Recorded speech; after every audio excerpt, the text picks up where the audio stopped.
Monique Conti. What a pass for Garrick. The left-hand finish goes. How about that for a highlight on the buzzer from the Melbourne Boomers, who extend their lead. We're really excited about the opportunity to partner with Basketball Victoria in supporting both men's and women's basketball. If someone random compliments you on something you're wearing or something about you, or, you know... Never happened. I don't know what it's saying. I don't know what to read into that, but it's never happened. Yeah, well, okay, well, yeah, you got me there. But Okay, Jeremy and Maddie, thank you very much for joining me on the 10 Before 10 show. That's a pleasure. Thanks for having us. yeah, thank you. No worries. First off, Jeremy, I've got to ask where you were this morning when we were busy working out. I was thinking of you. Did you have a meeting or something on? Yeah, I'm going to chalk it up to having a meeting. Or I was doing a workout, chasing the kids around, one or the other, getting them ready for homeschooling. Absolutely. Either way, you were busy. No. So, Maddie... I'm not going to try and keep up with Maddie is the factual answer, is that I wasn't going to embarrass myself by such a comparison. I think I just about knocked myself out with a basketball this morning during her session. It was like... I should have been there just for that, Ben. Exactly. You can watch the highlight reel. Yeah. So I might kick off with you, Maddie. Can I just describe what your thoughts were when you first heard about the virus, and when was this?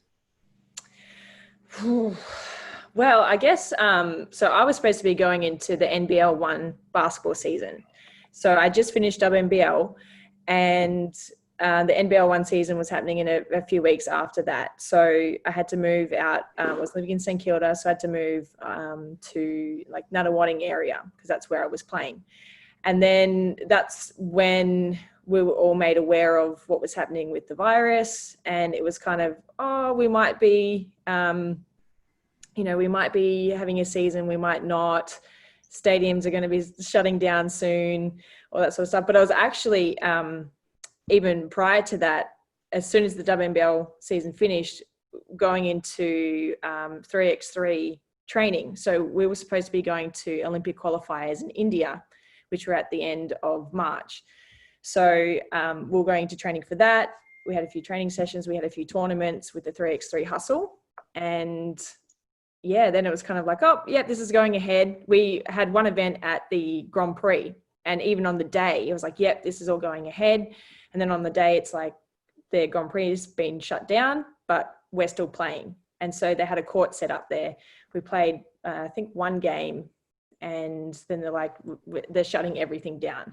So it was kind of like on the run as it was going. And then we ended up just going over to MSAC and finishing off the tournament in one day, even though it was supposed to be over the full weekend. And then we were supposed to be going into training camp for the 3x3 Australian squad in the preparation for the Olympic qualifiers. So we finished that on the Sunday, Monday. And then it was kind of like, all right, well, gyms are shutting down, stadiums are shutting down. Now the NBL 1 season's not going ahead, and that's it. Yeah. There's nothing from there, really. So I was just thinking, it's I don't think I've ever experienced a time when I hear the word supposed get mentioned by people as much as I have lately. You just mentioned it a number of times. We're supposed to do this and supposed to do that, but yeah, obviously not happening. And what about you, Jeremy? Like, can you remember when you first heard about it and when that was, and then when it all of a sudden became this thing serious and it could probably affect what we're going to be doing with the league? Yeah, it was, compare what we're doing with the league. Well, I would go earlier than that. I would say even as early as October, November of last year, because at that stage we were planning our All-Australian tour of China, which we do on a pretty much an annual basis now. And of course, with Wuhan being the epicenter of the virus, we were getting pretty consistent updates that any kind of travel to China was going to be difficult. And we made a call pretty early on that we wouldn't be taking a team to China. So that was definitely in 2019, but we still weren't thinking at that stage that it was going to have any significant impact on the NBL itself. The NBL also operates the 3x3 Hustle tournament that Maddie was referring to. So we were getting the updates through the Grand Prix that it was likely to be shut down. And at the same time, our final series was being played as well. And so all throughout the final series, we were getting pretty regular updates from the various different state health authorities and ministers. And of course, it came to a point after game one of our grand final series, which is a 5-game grand final series. After game one, we had to make a decision as to whether or not we were going to proceed and whether or not we could proceed with fans in the venue. And the way it ultimately played out was that games 2 and 3 were played in Perth and Sydney respectively without any fans. And then Sydney ultimately made the decision that they weren't prepared to continue travelling and playing for games 4 and 5. So we got almost through our season. We got 99% of the way through the season before having to pull up stumps in reasonably controversial circumstances. And but the real impact that it's had for us is playing out on planning for next season. Yeah, definitely makes it tricky. And I guess in that respect, you are, I suppose, as lucky as you could be, both of you, with your season starting mid-October compared to the AFL, for example, you know? I guess so. I mean, with the NBL and WNBL seasons, I guess that's the case. But obviously, with things like the Olympics, it's had a pretty significant toll. And qualifiers that were supposed to be in India for the 3x3 and FIBA qualifying windows. We don't know what's going to happen with those dates. So ordinarily, we interrupt our season to allow our players to go and represent their country, to go and play in these FIBA qualifiers. We don't know when they're going to be held, which makes scheduling very difficult. And unlike many other sporting codes where we're not reliant on, we're not able to benefit to the same extent from media rights fees either. So we can't make the decision necessarily to go back and play in empty stadiums and just rely on media rights fees to keep everyone paid and the lights on. So, you know, October, when you say it out loud, yeah, it's still 5-6 months away, but at the same time, it's looming pretty large when you think about the likely timeline for people being allowed back into venues en masse for these sorts of events or international travel, those sorts of things. I still feel like we're a long way away. Sure. Yeah, I had read that both leagues are more heavily reliant on gate receipts than other sports such as AFL, NRL. So what about how this has affected you? Like, like what you've been doing to try and overcome it in terms of training, Maddie? Like, obviously you can't train together. You mentioned this morning actually that only 3 of the girls in the team are actually based in Melbourne. So it would make it, definitely problematic to catch up anyway. But how have you been able, what sort of things have you put in place to keep your fitness levels up? I'm not going to sit here and say that I didn't struggle either at the start, because naturally as an athlete, we're so used to, and particularly being a professional athlete playing the WNBL, we're so used to having such a structured week. So we get up, we train at the same time every single day in the morning. Then we have to go to weights. Then we have to go here. Now you have to go to physio, massage, do all these things.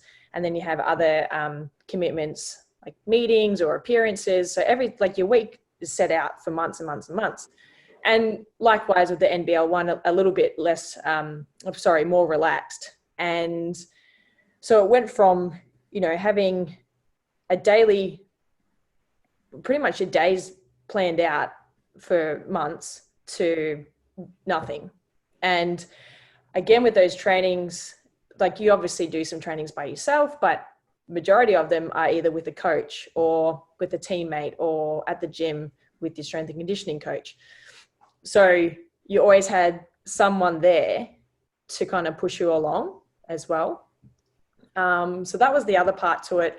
So it was hard for me from going from having all this structure to having absolutely none and being by myself as well, completely isolated. So yeah, I definitely struggled at the start and I kind of lost that motivation. We had just lost the semi-final series as well. So that kind of, our season ended not where we wanted it to. So there was a bit of a hangover from that. And then, just kind of, we'll have a bit of a break, but not really because of going to the 3x3. Then that didn't go ahead. Then NBL 1, are we going to play? Are we not? Do I, have a bit of a break now? Whatever. And so it took me like a good month and a bit just to kind of do something, like just off my own bat, just go out and shoot a basketball. I'm still struggling now a little bit to do a continuous cardio, just because it's, I'm that person. I think I put myself off because being an athlete, like when I go do something, I go do it as hard as I can. So having some time off, like you should introduce yourself back to it, like you know all this, but I just go from 0 to 100, and I know that I'm going to be really tired and really sore, and that's just the process. But I've done some things in the meantime, and I've started a kind of basketball workout video type program thing, which has really connected me back. And I've got some feedback from kids who do it, and that's just really inspired me to go out and do more. So it was actually. And what's that called? It's called Baller Beats. Mm-hmm. Yeah. So it's. Is there a Facebook page or something? Yeah. Where you can plug we're it? on Instagram, and we're trying to get on TikTok, trying to get our heads around that. And we're just having good fun. Myself and Damon Lowry, who used to play in the NBL. We've just, started that, but it's really interesting because I had kids who had sent me, or their parents had sent me videos of their kids doing these basketball workouts that I had done, and that inspired me to go out and do more of it. So people that I inspire, they're inspiring me back. It's kind of just flowed on from there. So it's really worthwhile and, fulfilling, and it's just so much fun. Who would have thought, like this come of this? Yeah. So, obviously that's very influenced by technology. You couldn't do what you do without the technology. So Jeremy, how have you found technology during this time? Have you been using it differently? Have you used different platforms? Has the league been doing different things as far as tech is concerned? Yeah, everything's changed dramatically. I mean, like everyone else, all of our meetings are now conducted pretty much like this by Zoom meetings for the most part. And it's funny when this, I guess, the home stay period began, the quarantine period began, I was remarking to people how efficient it was that you could have meetings back to back and you didn't have to worry about travel time and things like that. And it made your days seem so much more productive. And I'm waiting for the but. Yeah, well, that's right. 8 weeks on, it's still true, but it's also become strangely exhausting. And if you have to be more conscious in allowing yourself time to think about things and digest. And I think I always used to take that for granted. Just you'd get in the car between meetings, or you intentionally wouldn't have meetings back to back because you needed to physically decompress. But now that everyone's sort of in the same place at the same time, always just ready to go, you just try and cram everything into a day. And so I think over the course of the last 8 weeks, I've had a complete revolution in terms of how to effectively meet via these sorts of mediums. But I've got to say, now that everyone's becoming a little bit more accustomed to it, I think we're all going to do business very, very differently. I don't think we'll be traveling nearly as much just for the sake of having face-to-face meetings. Of course, there will still be a time and a place where you want to travel and you need to build those relationships face-to-face to begin with. And there's never going to be a direct replacement for that. But this is going to make things more efficient in the longer term. And then from a genuine tech point of view, this is tech, but it's not really breaking any frontiers. We've been able to have Zoom meetings for a while.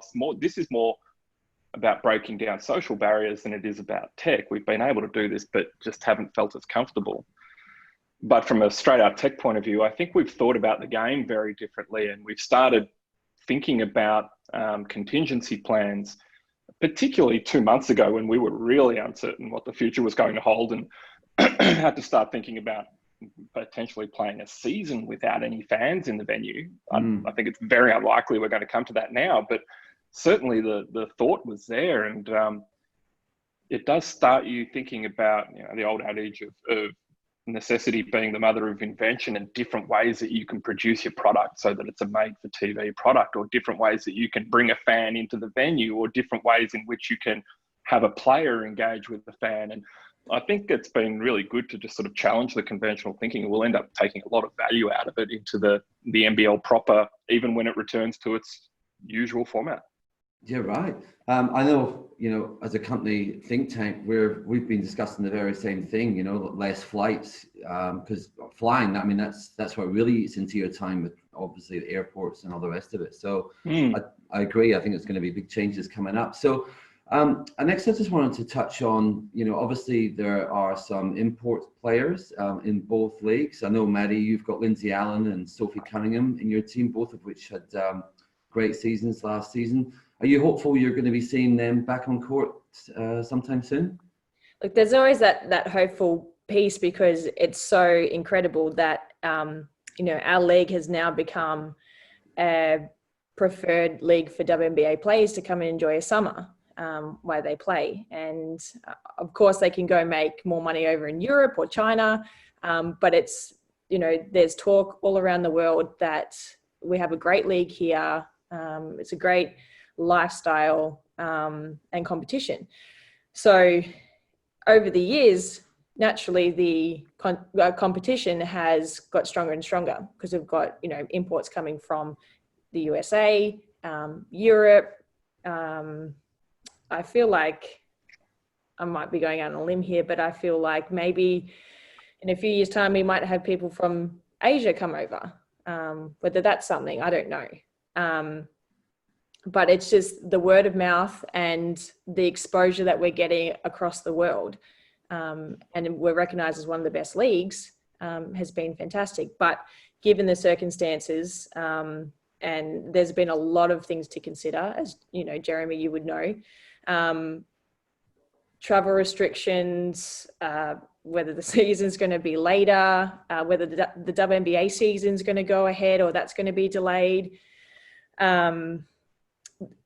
Crowds, because obviously, particularly the WNBL, we rely heavily on revenue from crowds. So even though we might start a season, we still need people to come buy tickets at the door for us to really, keep ourselves planted. So there's been a lot to consider, but everyone is working really hard at having meetings constantly with things. The restrictions easing a little bit. We might have a bit more of a clear idea of when things might start, whether we'll have imports. But again, it's just it's still really up in the air. Sure. There's still a lot of time to go. Even, with the economy, all that sort of stuff, there's just so many things to consider. So it's probably likely that it won't be a league this year that will have imports, but again, it could change. Sure. But it's looking, strong. Like it may not, yeah. Favor, so. And I think we might actually get over the line and have our imports back in time. I'm again prophesizing a little bit, but time's on our side at this point in time. We've certainly made provision. We've had to change some rules here and there in the salary and contracting rules around what next season looks like, but certainly we are still making provision for imports to be playing here. And when you boil it down, it's not that many people, and we've seen governments, both state and federal, making exemptions for, let's say, necessary travel or travel to keep trade and commerce ticking along.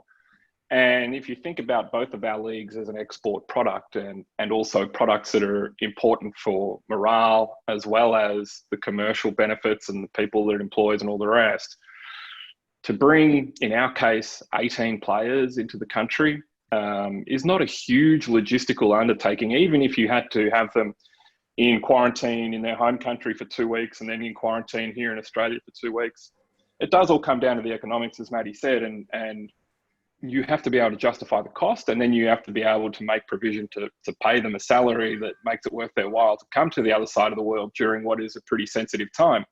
But I think the real thing in favour of both the WNBL and the NBL is that it is a global labour market.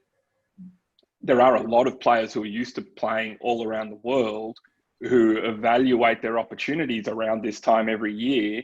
And I can tell you Australia will be right at the top of their wish list in terms of destinations that they would like to go to because our various levels of government have handled this extremely well, and we're going to come through it a hell of a lot better than a lot of the countries that Maddie referred to earlier that are, I guess, the traditional competitors to Australia in terms of basketball destinations. So we've seen all the issues that they've had in Europe of late. We know about the fact that it originated in Asia, and so I think Australia will stand out as a pretty desirable destination for someone looking to ply their trade overseas. Plus all the normal reasons why we'd be seen as a desirable country, because it's a great place to live.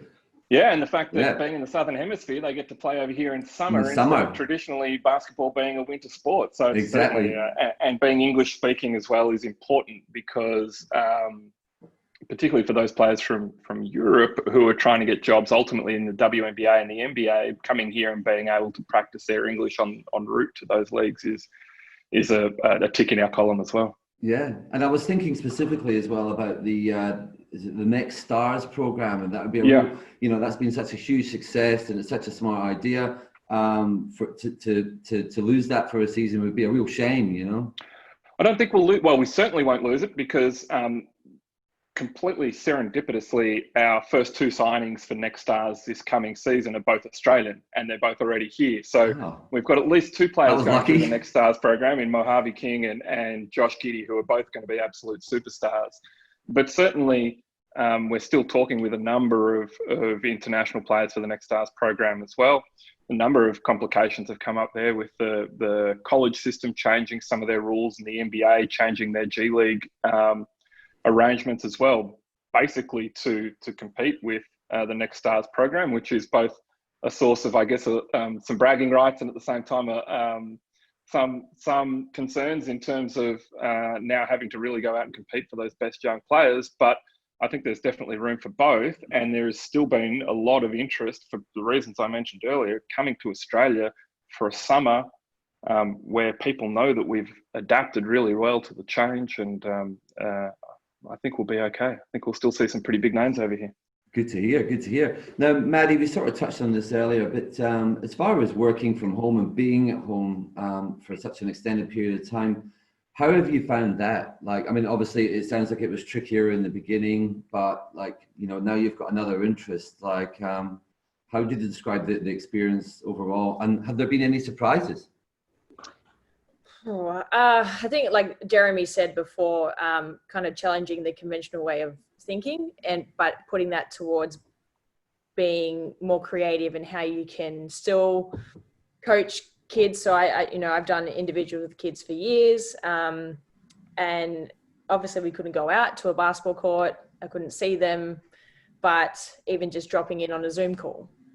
Hey, how you going? It might have been like a fan's birthday. Their parents have reached out. Hey, do you mind dropping in? Totally fine. Like, it's just a different way of connecting with people, obviously from a coaching perspective as well. And and then so in the meantime, this Baller Beats thing had come up as well. So that was also my way of teaching kids, one, to still work on their basketball skills. It was fun. It's a bit of cardio as well. So kind of incorporating all those things together, and it's challenging. So it's taken me a lot of years to be able to get those skills.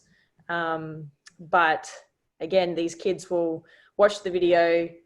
They might tag me in a post, or that they might have their parents send me a video of them doing it, and they're still working on their skills as well. So it's my way of, one, keeping me connected to basketball and doing something that I enjoy, and doing something completely new. Like, I've had to learn how to edit videos, you know, work on the computer and put it all together. So it's a whole new area that I haven't really worked in, maybe here and there. And a whole new skill set too. Yeah. Video editor. Exactly. Yeah. So, it's been, I would say it was a very slow start for me, but if I didn't have this break from the COVID-19 stuff, I probably would never have put this all together. So that's been, rewarding in that sense, and doing something creatively with the basketball and, through media and all that sort of stuff too. So it's been rewarding in that sense. Silver lining. Yeah, exactly. And then just little things like trying to be creative with how I can work out. So I can't go to a gym. What do I have here in the house? I had a few kettlebells. What can I do that's going to keep me in enough shape to when it returns back to sport or going back to working out at the gym, I'm not starting from zero. Like I've got a baseline, and so I can kind of go from there and hit the ground running. So being creative with basketball, being creative with, other forms of fitness and working out and weights. So it's really been challenging, but in a good way. Yeah. And how about you, Jeremy? I know you've been playing basketball with the kids. Are there other silver linings from the experience, or things you found about working from home? Yeah, I've actually really enjoyed working from home. I miss the camaraderie of having people around the office and all the rest, but it's certainly got its upside. And with the kids doing school from home as well, it's great that they, in their lunch breaks and their recess, we can go and have play lunch together. It's fun. Yeah. And it does make you just reevaluate and take stock and not prioritize those things, but you're forced to prioritize them because you're here. I ordinarily travel so much that, particularly at this time of year, that I don't get to see them much. So I found it quite refreshing in some ways. And I think you do start thinking, the upside for me is that not just the lifestyle, it's the way in which you approach problems is a little bit different as well.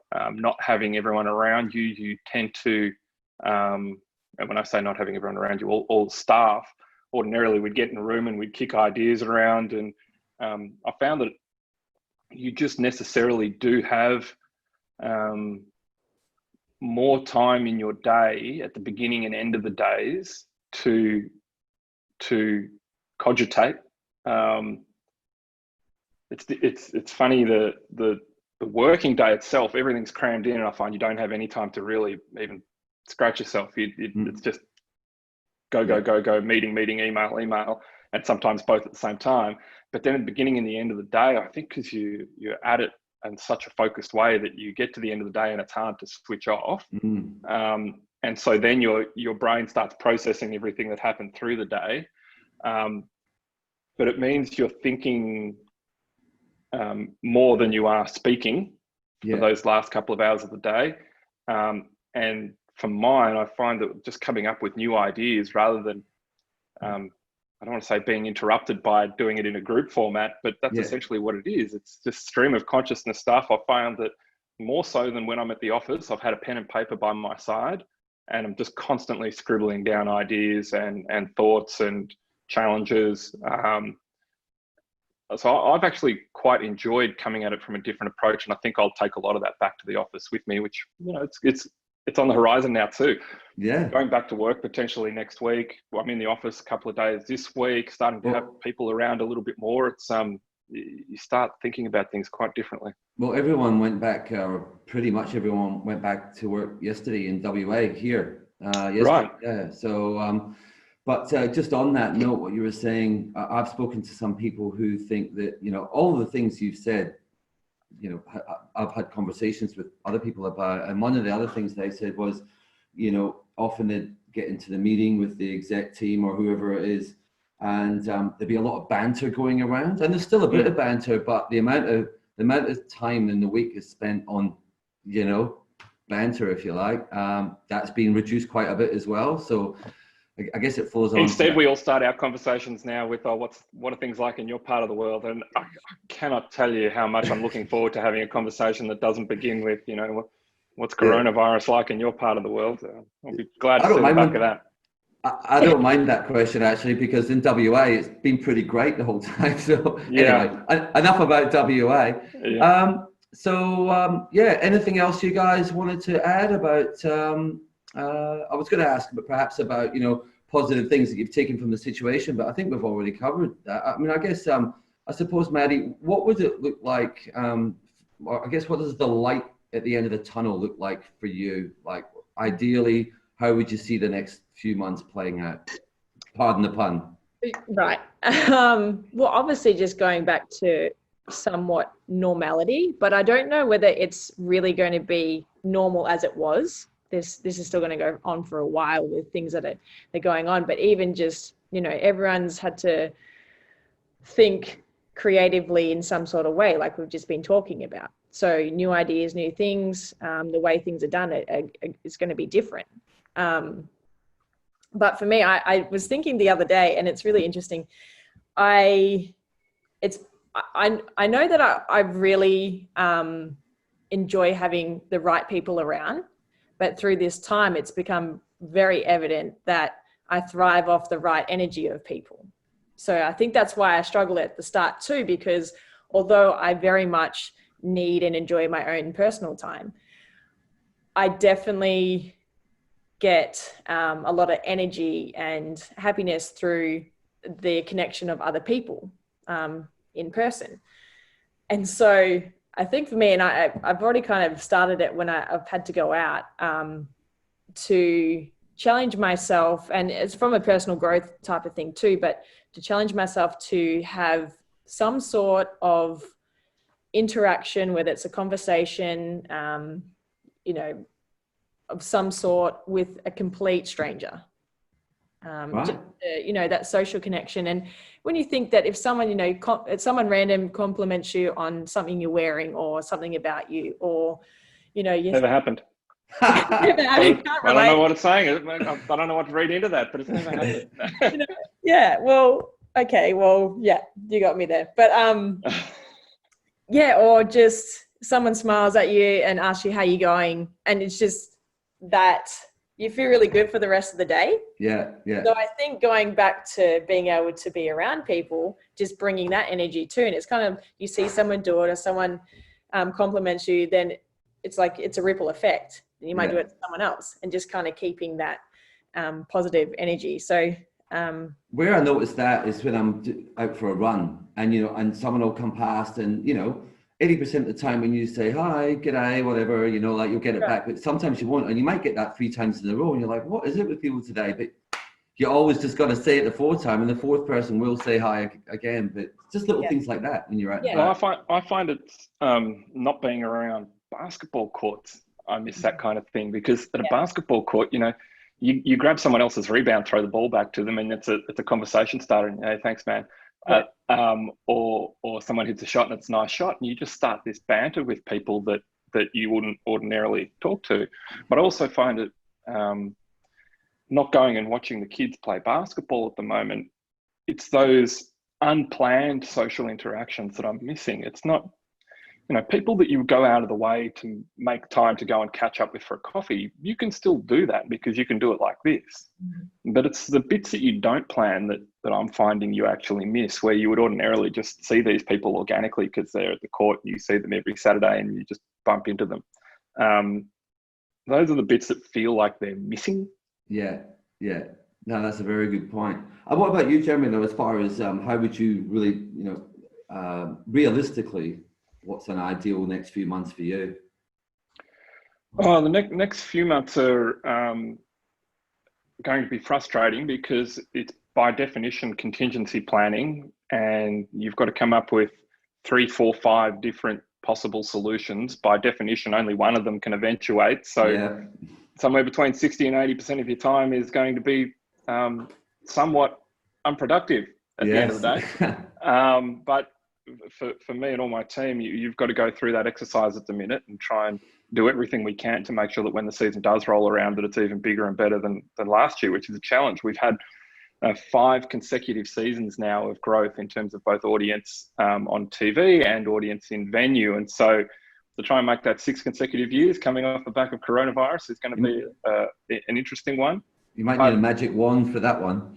Yeah, well, it remains to be seen. If we ended up playing the season a little bit late, then we might have full houses again. And people will be desperate to see the game. Right. We're going to be very lucky in terms of timing. I would expect that we're going to be one of the first major sort of sporting leagues back that people can actually go along and attend. So I think it could be a great pressure release valve for people. It could be those chance social interactions again that I was referring to. People will be chomping at the bit to get out and do something normal. So light at the end of the tunnel is being able to hold another hugely successful season, and that's what will keep us going through the next few months of planning. Is just that constant drive that we come out of this bigger and better on the other side. Won't be bigger and better immediately, but I am really confident that as a result of this, in the long term, we will be bigger and better than if this hadn't occurred. Yeah, I mean, I've seen people talking about the first Grand Prix that's going to be run, which I think is going to be in Austria in July, saying that it's going to, break all sort of TV records, because people are just that desperate to get their sport back. And Maddie, like as far as training goes for you, what's the best case scenario that you've seen? You could be back training together as a team, in July, or you just don't know? Yeah, usually our pre-season would start September. Okay. We're still waiting to kind of hear about finalising the start date of the WNBL. This talk as well, whether they do a little mini NBL one season, I don't know whether that's going to happen or not, whether that's true or not. So there's still a lot of things that are up in the air. But look, for me personally, it would be, first of all, just getting back into the gym. Yeah. Both weights and basketball, and just feeling normal in that sense. Just being able to go, hey, do you want to go shoot today? Hey, can I come do a workout? And just getting, stronger. So, and for me, an off season's pretty much trying to build up in terms of physically, and then also building skills on court. So I just want to be able to do that. So as soon as that can happen, I'm going to be happy girl. Camp outside if I have to be the first player through. But and then just doing small group sessions, then larger group sessions, and then whenever preseason starts, and whether there's games in between or not. And again, whether that will be NBL 1, WNBL, or 3x3. I don't really mind at this stage. I just would like anything to kind of just start so I can get back regular training. You'll take whatever's on offer. Absolutely. Yeah. No hesitation in that answer. No. Yeah, great. Well, guys, thank you so much for taking the time. It's been a great catch up, and I wish you both all the best for the next few months. Good on you. I appreciate it. No worries at all. Thank you. Cheers. All right. Bye. Cheers. Bye.